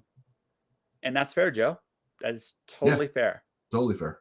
Yeah, but the thing is, I had this friend. She's a #1 Amazon bestseller, really cool person, and she's calling me about how do I get my podcast numbers up. And we started really talking about what do you want to do with the show? And I could tell she really didn't love it anymore. Like it was good for her for what she needed it to be. Yeah, but she was done. Like she was just done, right? So I kind of talked her into quitting not because she can't do it. I actually loved her show, truthfully told. I was really sad to give her this advice, but her heart wasn't in it. She wanted to go perform again. She wanted to keep writing books. She wanted to still she wanted to do the things she loved to do. And our conversation made that crystal clear. And that's wonderful. So have fun, man. Just pick a fucking path. Hey, do Kindle Vella until you're sick of it. Make a fucking zillion dollars, right? Or fuck, go to Wattpad. I want to build a new audience. I really want to build a new fucking audience. I'm gonna go Wattpad. I'm gonna find people there that love my kind of crazy. Let's just fucking go, right? Whatever, right? Yeah. I'm going to be trying Kickstarter. Why? Because I think I can get 100 people to put $30 into my shit because I am that cocky asshole. So let's just see if I can do that, right? So that is very much the name of the game. So you got to find that thing. You definitely tap into something that is an ethos of mine anyway, which is why ask why, when I can ask why not, Yeah, exactly. Yeah, exactly. Yeah. And just think go more out. people need more friends who actually say to them, well, why not? Go ahead and do that shit. Yeah, rather than going, why would you do that? I had a former friend of mine goes, you always tell me just to go do it like it's easy. It's like, no, you fucking idiot. It's not because it's easy. It's because you want to do it. So what's stopping you? Just like, go fucking do it. Right. That's it. Right. There's always a reason why you shouldn't or couldn't do something, but there's one good reason why you should do something, which is why not? Yeah. Well, if it's what, I mean, I'm not saying rob a bank. I mean, well, obviously calculated risks and shit, Well, no, look, I'm going to assume that people listening to this are doing this because they're pursuing a dream and not wanting to be an idiot or a crook. Now, if you do want to be a crook, there are other ways. Be a politician. It's a great way to be a crook. But anyways, oh my god, it's probably the best paying. Yeah, that would probably be a Hollywood mogul, actually, or yeah, probably. But anyway, that's why, Joe. Yes, you are going to lose $30, Joe. You're going to love it too. It's going to be something really fucking cool. I promise. Right? It's going to be the best $30 you ever lost, Joe. That's right. It'll be fantastic. So it's like 100 people, $30. That's basically my goal. It doesn't work out. I tried. And you know what? I learned this in life. I am going to make a shit ton of stupid mistakes. I'm okay being an idiot. I am much more. When I go to the Almighty, He's going to say, Josh, you're a royal fuck up. And you know what I'm going to say to God? Maybe, but I have no regrets. And that I'm willing to have. So that is me. And everybody should have that attitude about everything that they feel is worth doing.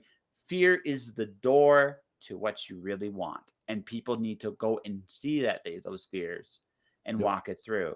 Because the heartbreak you fear on the other side also could be success. Yeah. I don't disagree. On that note, I think I was about to wrap. I'm just about ready to wrap this bad boy up because we've had a great conversation. No, I appreciate nice to meet you. Nice to actually have a real conversation with you. Yeah, totally. I wish it was under slightly different circumstances in terms of my health, but hopefully we'll have another conversation soon, and where I'm slightly more cognizant. I've woken up a little bit throughout the show, but yeah, appreciate it. Thank you. Yeah, no, I appreciate it. So this is what we're gonna do. You got a book to promote, so promote your book. Tell people where they can find you. And also, what's that fucking Twitter handle so people can actually, and then that way people can bug you there. All right. So the Twitter handle with all the followers on it is at Film Snobbery, FilmSnobbery. That's the one with all the followers on it. And but the one I've been on most recently has been that Nick Larue. Maybe those two will merge or something in the near future. I don't know. Based on this conversation, we'll see. Yeah. So I do have a book right out on Amazon right now. You can get it in both ebook form and you can get it paperback. It's called Saving Hitler. Please don't let the title deter you. It actually answers the question: if you could go back in time and kill Hitler, would you? And the idea is yes. But imagine if you went back in time to kill Hitler and fucked it up, and what would happen because of that.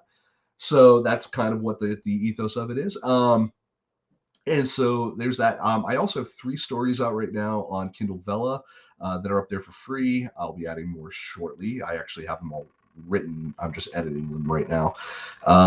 And so you can read those free. I don't know if I have a link for that specifically. I can probably get it though. That's totally, whatever.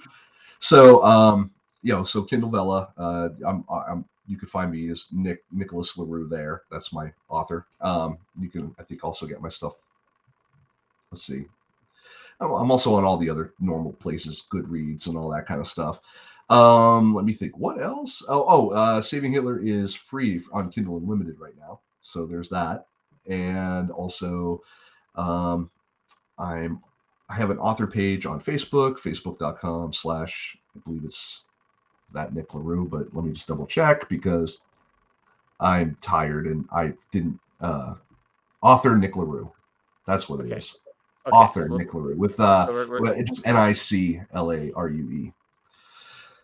Apologies. I would have been a little more prepared on that one if I was, not high on NyQuil. So, author Nick LaRue or that Nick LaRue? It is author Nick LaRue. There we go, folks. Again, I'm a trained motherfucking professional, or something to that effect. Something of that nature. Yeah. Man, it's weird too, kind of to being on the other side of these interviews. I've been doing these things for freaking years, and it's just been it's been a while to get the training wheels back on. You know what I mean? Like doing these things. And is that your Alice One mine. Pandemic? That is Alice One. You can from that link. Ladies and gentlemen, this is Alice One. This is my mashup of Alice in Wonderland and Greek mythology. Alice is Pandora. Alice chases the Queen of Hearts over the edge of the world and ends up in the Greek underworld, where to escape, she must play croquet with the not the Queen of Hearts, with Jason of the Argonauts in the Greek underworld. And in this Greek maze, Alice and company discover gods, monsters, and most importantly, themselves. And I got one more thing I got to mention is we talked about this a little bit throughout the show. I am starting a service where I will help creatives kind of find themselves. And this is my advertising services webpage. I'm coming up with a name for the company now. I've updated the copy on the page too. I'm really kind of happy with that, how that turned out. Figuring out ad copy has been like fun to do. I digress. That's another story for another day. But for those creatives that are looking to speak about their works, their projects, or themselves, I can help you do that by creating videos, audio, words, pictures. I can definitely do some stuff there. There's offers there right now for videos. Also using my platform as well. It's not the biggest platform, but it's definitely not the smallest either. Definitely check that out. And that, ladies and gentlemen, will do it today. Tomorrow, Joshua Harms is actually going to be on the show tomorrow night. It's going to be a good one. We're drinking and drawing, but we're also going to have some guitar playing. It's going to be kind of a musical, half art. It's going to be a wild time. For everybody watching, everybody listening, thank you for watching. Thank you for listening. Stay inspired. Keep shining in the dark. And I will see you guys tomorrow.